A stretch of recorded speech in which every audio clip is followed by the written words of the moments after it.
Hi అండి. మీరు ఎప్పుడైనా మెంతి కూరతోటి టమాటా కర్రీ తిన్నారా? చాలా బాగుంటుంది ఫ్రెండ్స్. చపాతీలో కానీ అలాగే రైస్లో కానీ సూపర్గా ఉంటుంది.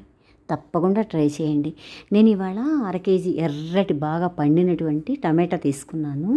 అలాగే 2 ఉల్లిపాయలు, ఒక ఫ్రెష్గా ఉన్నటువంటి మెంతి కూర కట్ట తీసుకున్నా.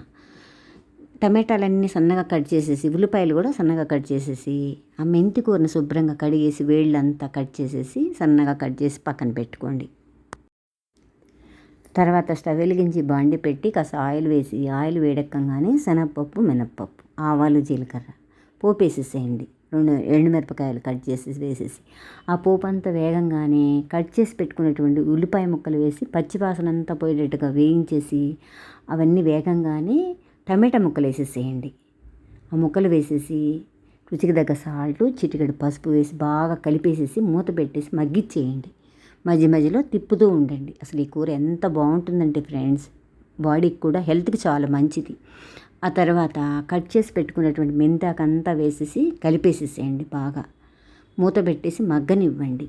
ఆ తర్వాత ధనియా పౌడరు, జీలకర్ర పౌడరు, కాస్త కారం వేసేసి కలిపేసేసేయండి. మూత పెట్టేసి అవంతా పట్టేటట్టుగా మగ్గనిచ్చేసేయండి. కూర రెడీ. ఆ విధంగా రెడీ అయినటువంటి కూరని ఒక బౌల్లో సర్వ్ చేసుకోండి.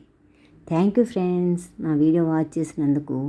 ఇలాంటి మంచి మంచి రెసిపీలు మీకు కావాలంటే, ఈ వీడియో మీకు నచ్చినట్టయితే please like, share and subscribe my channel. Thank you.